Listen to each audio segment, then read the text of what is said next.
Hey, hi everyone. I'm Jill Zande. I'm the Mate Center's Associate Director and Competition Coordinator, and I want to welcome you to our second Facebook Live event focused on the 2017 competition mission prompts. If you joined us last week, we went through the Scout class mission prompts. This week, we're going to go through the Navigator class mission prompts. You'll hear directly from Matt Gardner. He's going to describe the mission.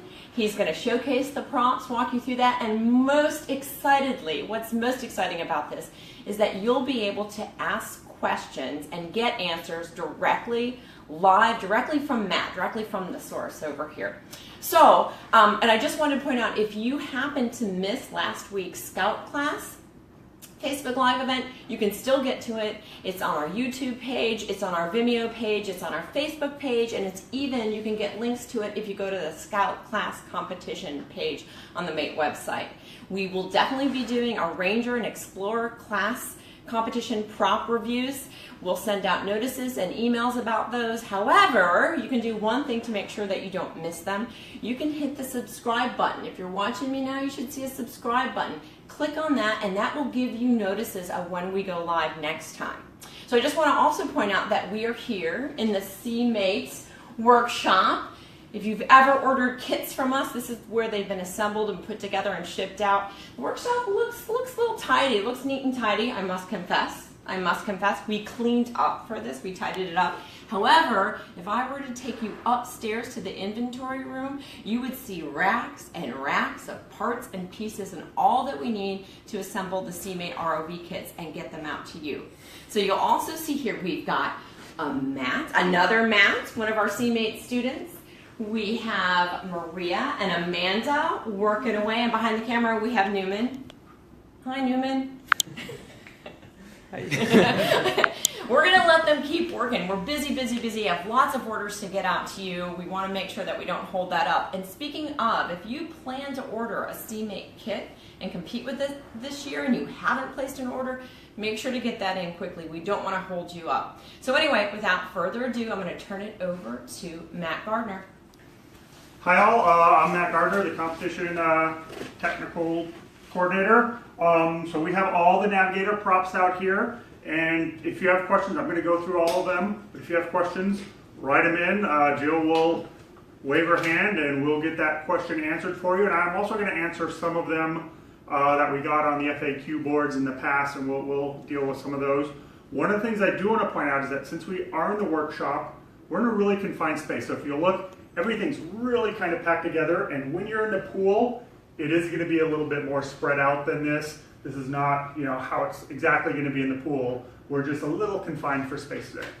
Okay, so we are going to start with task 1, which is Commerce Hyperloop construction, and this one does need to be done in order. It's a construction project. You can't leave steps out when you do construction, and generally you have to do construction in the same way. So for Navigator, the first one is inserting the rebar reinforcement rods into the steel base plate. So here's our base plate, and on this bucket lid we have 2 of our rebar rods, which are just made of PVC pipe simulating rebar. And you only need to move one of these over and put it in, but we're giving you 2, so you have that option. And it's pretty easy. All you have to do is pick one of these up any way you want, transport it over here, and drop it in this middle one. It'll sit down in there. And this is 1/2-inch pipe, 1.5-inch pipe that you are putting it into. Okay, so that's the first part. And again, if you're carrying this one and you drop it, you can try and pick it up, or you can go get the other one. That's why we gave you an extra one to play with. So once you have your rebar in here, the next step is installing the frame onto the base plate. So I'm going to come right on over here and just grab our big frame. And so one or more people are going to be on the side of the pool with this big frame. And the setup for this is our base plate is going to be pretty close to the side of the pool. As close to the side of the pool as we can get it. And you can, as I said, you can have one or more people dropping this down from the surface. And our goal is to get it over here, and you can manipulate it a little bit. It's not real fast, and dropping it down. Now, one of the questions we did get is, what can the ROV do? And the ROV can't grab this and move it around, but the ROV can bump it. So if my foot in ROV could bump it a little bit, stabilize it. Go ahead, we're going to drop this down over these 4 posts. And there we go. So that is successfully installed over here on the base plate. So the next step is to remove this pin. So this is just a little tent camping pin that needs to get pulled out. And when you do that, the chains drop, and then you can pull this up to the surface and leave that on the surface there. And we have a hello from Osiris from the Dominican Republic. Hi back, Osiris. Thank you for tuning in again. Oops. Okay, so the next step is going to be to place the hose. So we have this hose, and at the end, we've got our connector, and it does have this nice U-bolt that you can pick up. So pick it up, and it needs to go inside the frame. So you could get it over the top here, could bring it around the side here, and as long as it's inside, so that wouldn't work, of course, or even, well, can't really get it halfway up there, but that probably wouldn't work. If it's all the way in there, then you're good. That hose is successfully installed. We have a question. We have a question. Hi, Brian Dort, one of our wonderful competition judges. Brian wants to know the rebar must stay in, correct? Not like other inserts where it could be a count of 5. The rebar has to stay in. Yes, the rebar needs to stay in there. Yep. So yeah, that rebar. But once it's in there, yeah, it's going to be pretty hard to knock out. It's not easy to knock that out. Okay, and then, so the hose got installed, and the last thing there are these 3 positioning beacons that are going to be spread around, and you need to pick them up. You can pick them up one at a time, all 3 at once. And so these are just little couplings, and if you look closely, this is Velcro. This is the Velcro hooks, which is a more scratchy portion here. 1 on each side. You don't need to use this to pick it up, but it's there for convenience, so it's easier to pick up. So these 3 need to come back up to the surface side of the pool, and then you'll get your points for that. All right, and one second, I want to say hi to Michael from San Lorenzo Valley High School. Hey, Michael, you have to tell me what RUST stands for. I know that's your team name, so if you can type it into the comment box, that way I know and everybody else who's watching knows what RUST, R-U-S-T, your team name stands for. Thanks. Back to Matt. Okay, so the next task is the entertainment, light, and water show maintenance. And so it's built out of this. Now, again, we're limited for space, so it's not going to be under, well, there won't be a table, but there won't be anything around it. This will be out in the open. I just pushed it under this table because we're limited for space. And this one, more or less, has to be done in order. There are a couple things. The first 2 steps you can do in either order, but then you have to do things somewhere in order. So I'll go through that. The first 2 steps are you need to turn this and take this out. So we're going to start by just removing this. So this just has to come out. And essentially, the minute it's out, this part is no longer touching the port. You got your point. So that's good enough. And then teams, you can just leave it on the bottom because you're going to have to put it at the end, which I'll talk about. Then you need to turn this clockwise 1 time around. And again, you'll notice we have one of the ends is painted red. One of the handles is painted red, so it turns around easily. And you can see it spins pretty easily. That's one of the questions I got was how easy do these spin? And they spin pretty easily, so you can see, it doesn't take a lot of force to turn this. But you want to get it 1 time around, 360 degrees clockwise, just like it is. So these you can do in either order. You could do this first, and then this, or remove this, and then turn that clockwise. So the next step is to remove the fountain. So on top of this, there is going to be a fountain, and it's sitting on a little 1-inch end cap there, and that's just kind of a holder. But this will also has a little bit of flotation on the rope, so it'll sit up, make it a little bit easier to grab, but you need to bring this up, and once you have it off here, you get some points for that. And then this can also be done out of order. You can, if you just want to set it here while you install the new one, that's fine, or you can bring this back up to the surface. But on the surface side of the pool, you are going to have another one of these. This is the new fountain that you have to carry down and install over the top of this. So it has to be all the way down so it's sitting flush. So that wouldn't work. If you do that, not quite good enough. You need to bump it, do whatever, so it's all the way down there. Now, one other comment I want to make about this, you can see this has some Velcro on it. Doesn't really need the Velcro, and then if you read the instructions, it says Velcro's optional. This is just mainly leftover because this is the exact same prop as last year. But anyway, that gets installed. So once that's installed, we now need to plug back in our power and turn back on the water. So now this needs to go counterclockwise one time around. So there we go. That's about one time around. And the judges does need to see this through your camera or whatever, that this has turned one time around. And then pick this up from wherever you left it.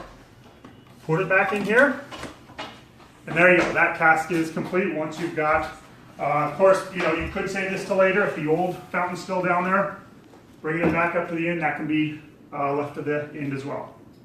Excellent. Now Okay. I have some hellos. So I want to say hello to Andy in Kansas City, Missouri. Andy, are we going to have our first team from Kansas City, Missouri? I would like that. I hope you plan on working with some students and entering a team. I'm going to say hello to Team Propellers, the Ira Jones Team Propellers. Hello, shout out to them.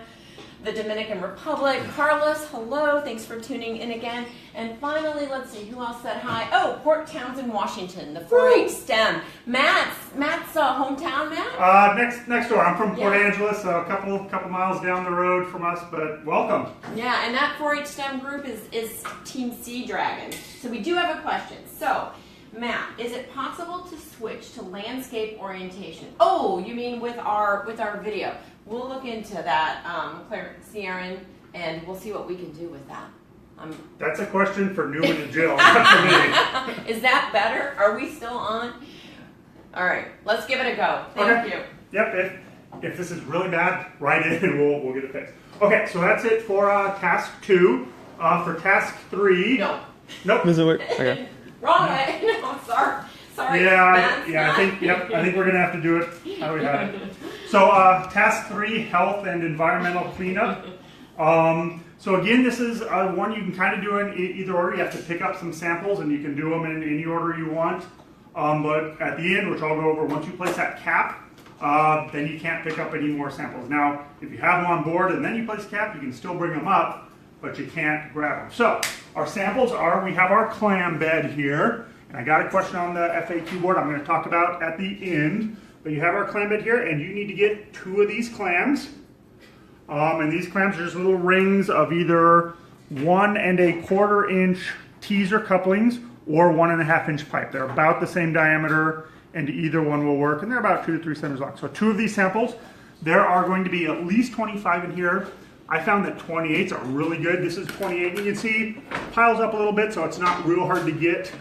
But anyway, you got to get 2 of these, and then bring them back to the surface. So again, you get points for picking them up, and then points for bringing them back to the surface.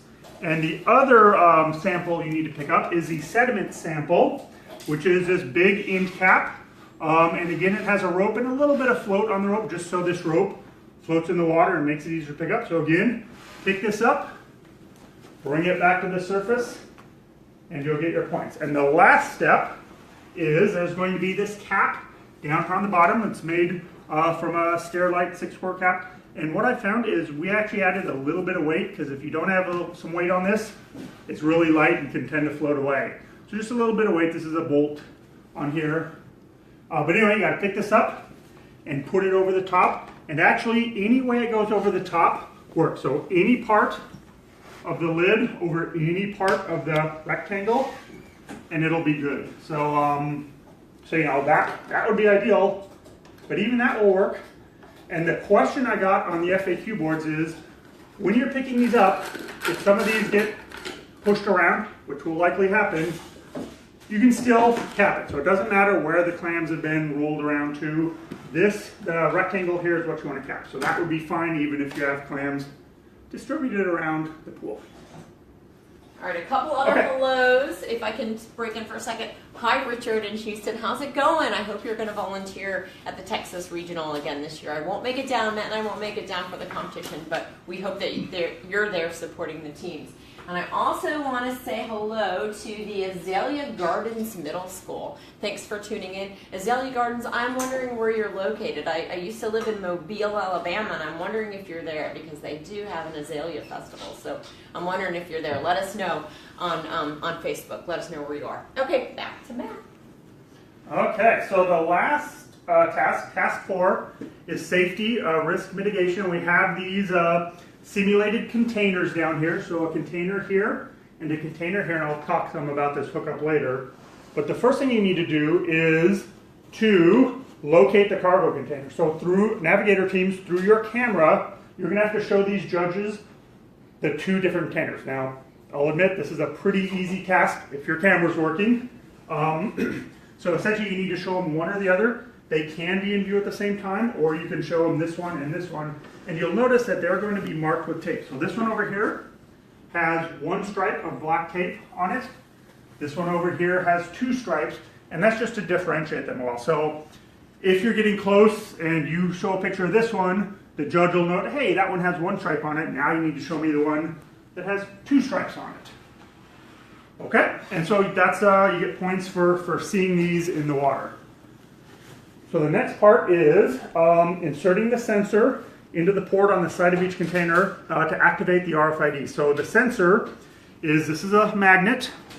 It's paired with a magnetic reed switch down there, but just on a T. T's painted just for some orientation issues, but you're going to carry this down, and essentially the port is just the red colored T here. And so as I said, we have a magnetic reed switch here, and when we get the magnet close to it, it's going to activate. You heard that. So as you do this, let me turn this around so you can see a little better, or maybe Newman come in from this direction. What's that? Yeah, you can just hold it and do that. So what you'll notice is as I come close to this one, we have a white light that goes on, I believe, right? Mm-hmm. Okay. And then as we come over to this one, we have a red light, a red LED that's going on. And you can also hear we have buzzers because, it's just good to have 2 indicators so you know what's happening out there.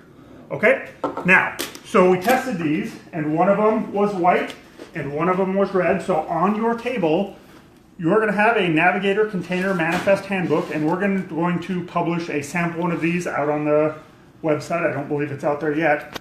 But in here, you're going to have some choices for your containers, and here's what's high risk, what's moderate risk. We're going to come back to that. But anyway, the first one was white. So we're going to look through this till we find the one's white. Red, blue, orange, purple, green.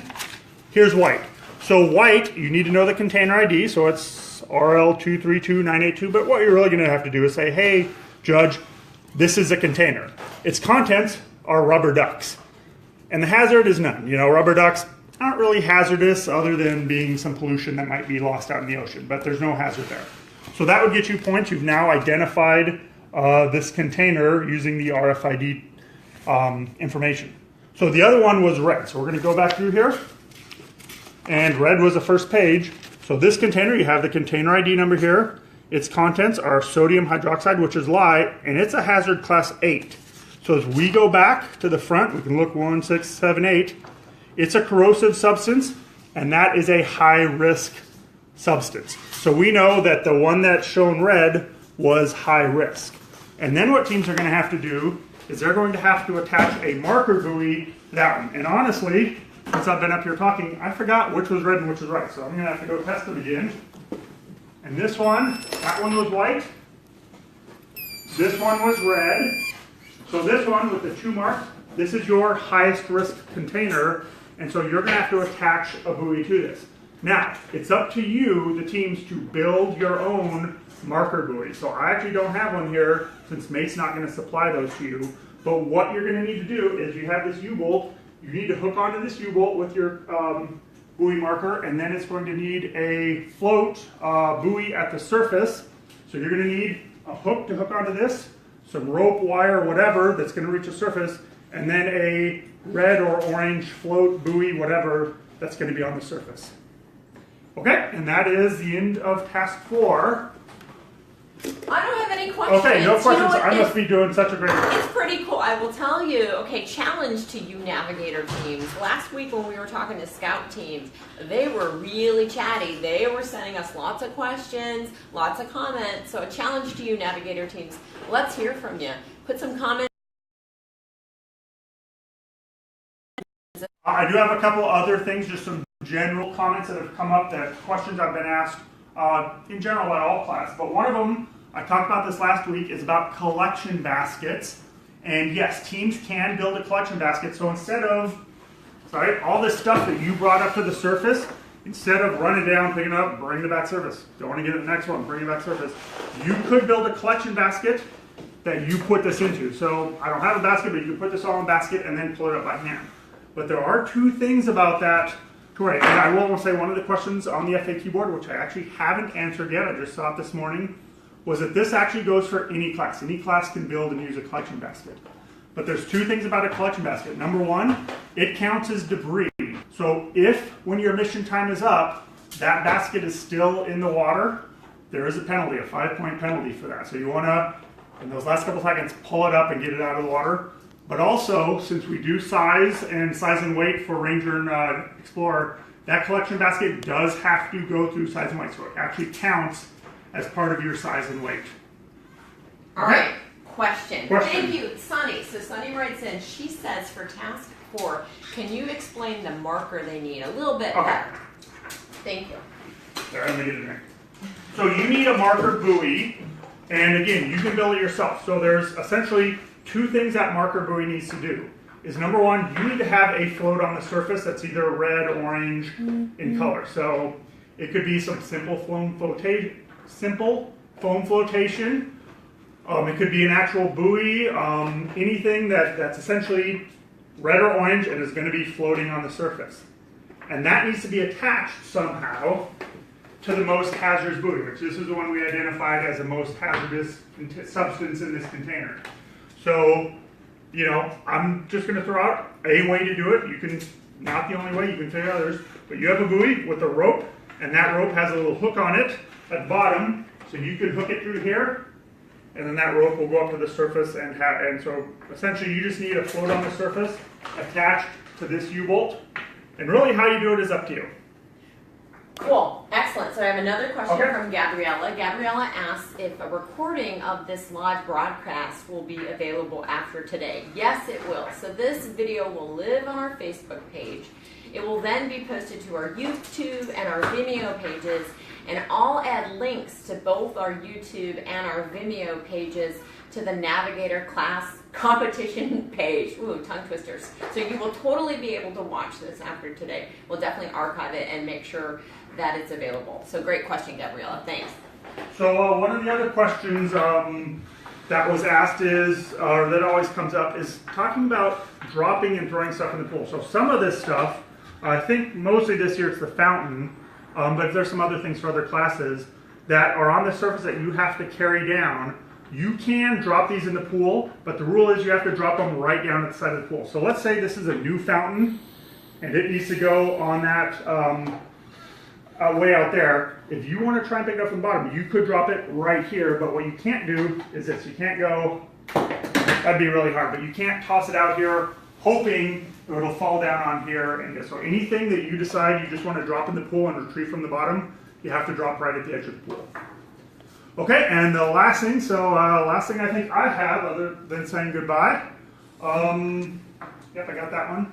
So if you have those last minute questions, write them in, is if you don't have time, if we sign off and you still have questions, do write them to the FAQ board. It's on the Marine Tech website, and the competition, go down to forums, write them there. And I will say, I know, if you look in the manual, my email's in there, and you could go, oh, I'll email Matt directly. But what I'll tell you is when you email me directly, what I say is, great question, go ask it on the forum board. So save yourself that step and go ask them on the forum boards. And I know I checked this morning before I did this.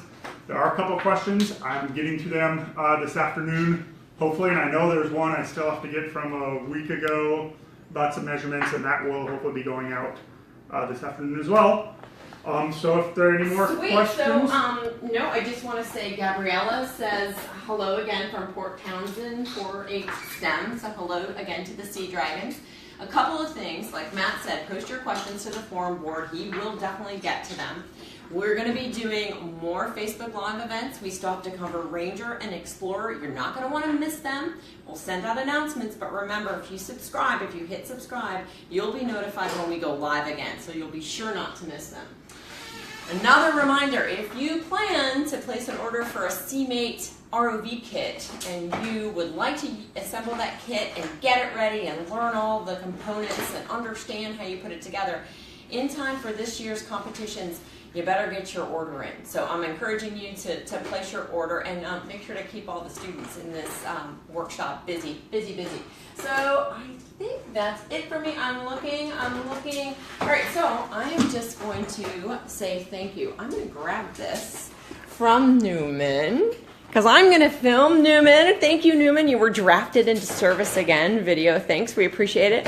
And then we want to say Maria and Amanda, thank you for letting us take over your space. And Matt, who is listening to headphones and assembling, I think it's an angelfish kit, so maybe one of your orders. Finally, there's Matt Gardner. Thanks for tuning in, everyone. Yeah, absolutely. I'm going to switch it back to me. Let's see if I can do this. Okay, thanks for tuning in, everyone. We'll see you for the next one. Ranger class. Be there. Take care. Bye-bye.